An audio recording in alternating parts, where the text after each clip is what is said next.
안녕하세요. 10월에 결혼을 하느라고 2달 동안 쉬어갔는데 11월부터 다시 재개합니다. 그럼 넘치는 정보 속 핵심적인 뉴스만 골라드리는 오늘 시장 큐레이션 11월 1주차 주간 요약을 시작하겠습니다. 먼저 이번 주 모임을 알려드리고 하려 합니다. 연말이면 찾아오는 트렌드 코리아의 2023 버전으로 모임을 가집니다. 어, 평균 실종, 오피스 빅뱅 등 10개의 키워드를 토대로 내년에 관심을 가져볼 만한 기업을 살펴보려 합니다. 관심 있는 분들의 참여 부탁드립니다. 11월 1일 날 소식을 보시면요. 증한 펀드가 조성이 완료되었습니다. 총 10조 7,600억 원 규모로 조성을 하였는데요. 국책은행과 5대 금융주주 및 18개 금융사가 함께 하는데 향후 필요시 금융사로부터 자금을 조달할 예정입니다. 증시가 최근에 반등을 하면서 지금 단계에서는 집행이 되지 않을 것으로 보입니다. 코로나 때에도 V자 반등으로 인해 집행이 되지 않았었습니다. 2번을 보시면요. 9월달 이후에 이날을 기준으로 보시면 금양은 161% 상승을 하였고 아바코는 40% 상승, 그리고 LG에너지솔루션, 삼성 SDI 등의 상승을 보면서도 시장의 주도 섹터가 2차 전지라는 것을 알 수 있었습니다. 특히나 최근에 원통형 배터리 개발에 성공하고 수소연료전지 사업 부문으로도 사업을 확장 중인 금양은 5천원대부터 한 3개월 사이에 7배 가깝게 올랐습니다.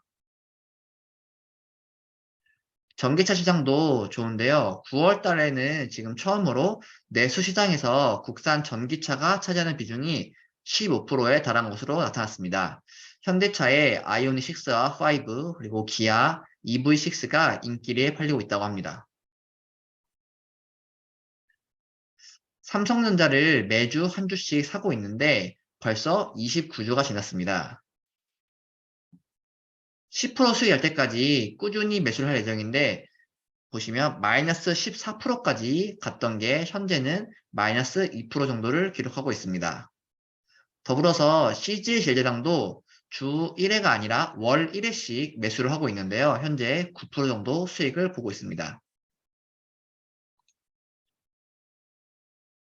나스닥 지수를 3배로 추정하는 TQQ를 지금 기술적인 관점에서 처음으로 투자해보고 있습니다. 투자를 해보실 분들은 이게 워낙 변동성이 큰 상품이라 위험성을 충분히 인지하고 투자하실 필요가 있겠습니다.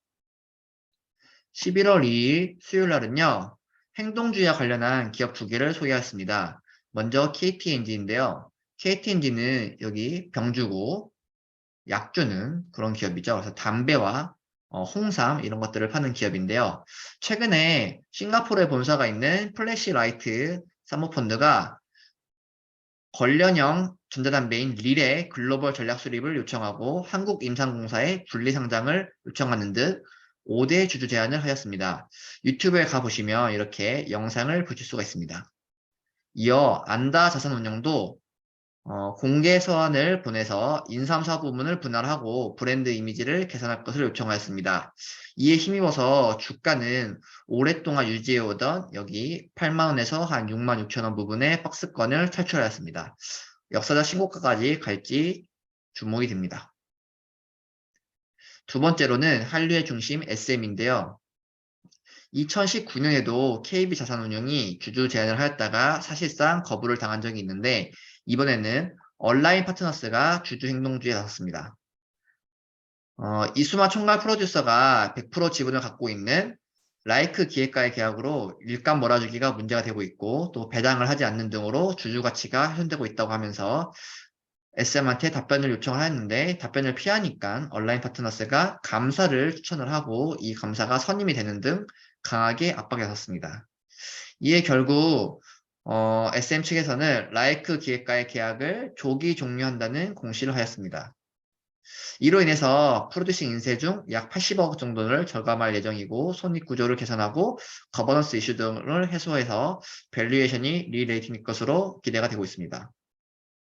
지금 더불어서 이수만 총괄 프로듀서의 지분이 지금 매각 이슈가 되고 있는데요. 컴투스가 최근에 4.2% 지분을 취득했다는 소식이 전해지면서 이 취득 이유에 대해서 관심이 쏠리고 있습니다. SM의 주가는 6만 원에서 8만 원 사이에 지금 갇혀 있는데 기업이 재평가될지 지켜봐야 할 것 같습니다. 행동주의와 관련된 책으로는 이런 의장의 있습니다. 이 사유로 들어간 투자자가 있으니까 참고하시기 바랍니다. 11월 13일 뉴스로는요, 카타르 월드컵이 11월 20일 날 시작이 돼서 이제 3주도 남지 않았습니다. 우리나라는 H조에 편성이 되어서 포르투갈, 가나, 우루과이 바꿨는데요. 경기 일정을 보시면 11월 24일 날 우루과이랑 붙고 28일 날 가나랑 붙고 12월 3일 날 포르투갈과 예정이 되어 있습니다. 근데 이런 와중에 손흥민 선수가 소속팀에서 경기를 하던 도중 부상을 입었다는 뉴스가 있었는데요. 다시 찾아보니까 지금 5일 날 수술을 성공적으로 마쳤고 재활에 들어갔다고 하니까 얼른 완쾌가 되어서 월드컵 때 볼 수 있었으면 좋겠습니다. 이런 월드컵 같은 것은 국제적인 스포츠 행사여서 관련 기업들이 거론이 되는데요. 우선 이런 한 권으로 끝낸 테마주 투자에 보면 관련된 기업으로 인터넷 방송을 송출하는 아프리카 TV가 이야기가 되고 있고 이외에도 상장사로 방송사가 SBS, IMBC 이런 것들이 있습니다. 다음으로는 경기 관람할 때 우리가 먹으면서 보잖아요. 그래서 음식료 관련 기업으로 교촌치킨의 교촌 F&B, 마니커 같은 6개 기업이 있고요.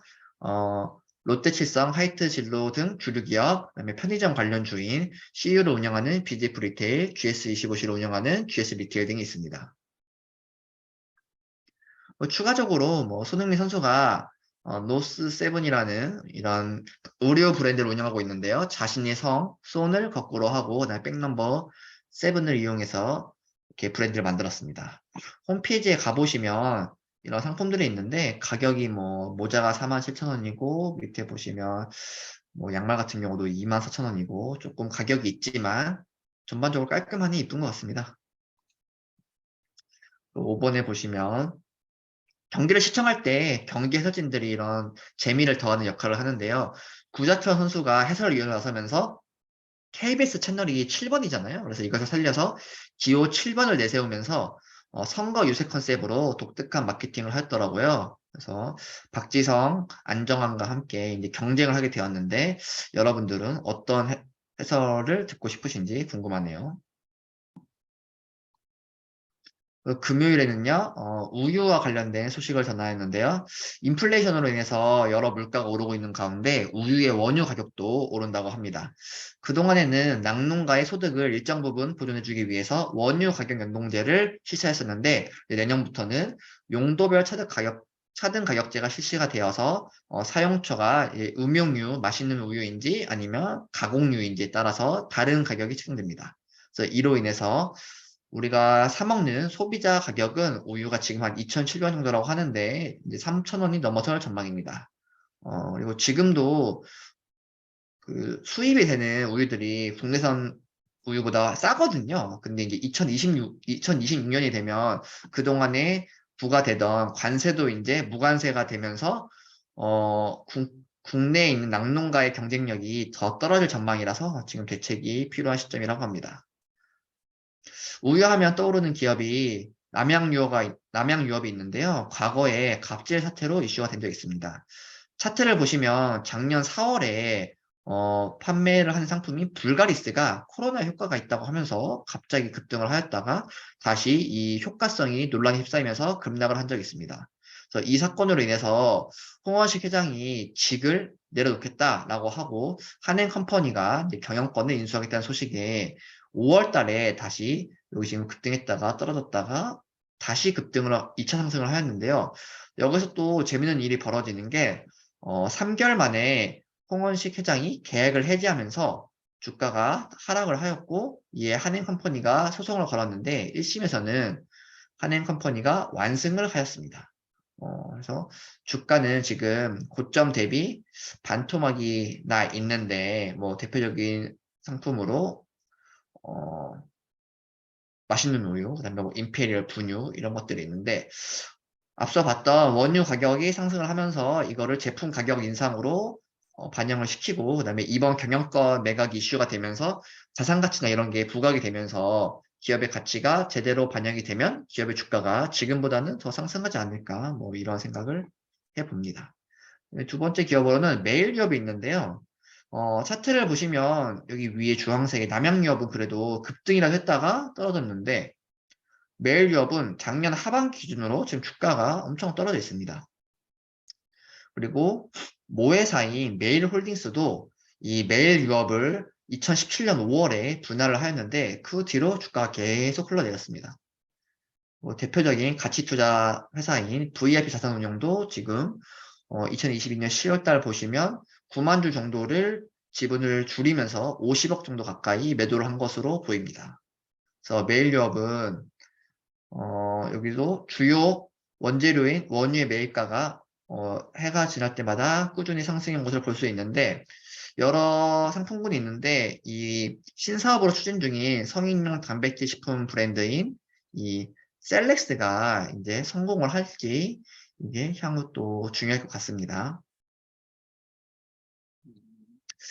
그래서 저는 이 폴바셋 메일유업이 운영하는 폴바셋 카페도 좋아하고 이 상하 목장 아이스크림도 맛있어가지고 한 번씩 사 먹었었는데 아직 지금 김정한 대표가 1957년생이라서 나이가 젊은 편이고 그래서 상속이나 증여가 이뤄지기에는 조금 아직 이른 감이 있어가지고 주가 상승이 지금 당장 될까 싶지만 뭐 이런 요인들이 해소가 되면 주가가 오를 가능성이 크겠죠.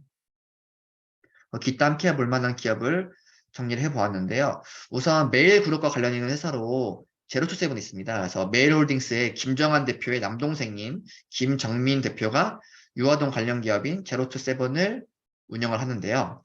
이 제로투세븐은 김정한 회장의 장남인 김오영 씨가 3세 경영을 하려면 이제 핵심적인 역할을 할 기업으로 보입니다. 다음으로 우유 포장 용기인 카톤팩을 생산하는 삼육물산이라는 기업이 있는데요. 최근에는 일회용 컵 사용 금지 관련돼 가지고 주목을 받기도 하였고 또 DMZ 관련주이기도 합니다. 그 다음에 마지막으로 원유 가격이 상승하면 이걸 이용해서 만드는 뭐 빵이라던가 아이스크림, 커피 같은 것들의 가격도 동반 상승하는 밀크플레이션이 올 것으로 보여지는데요. 그랬을 때에는 빙그레와 동원 FMB 등의 기업을 같이 봐야겠습니다.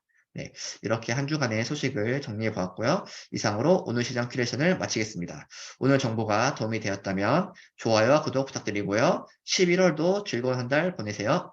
감사합니다.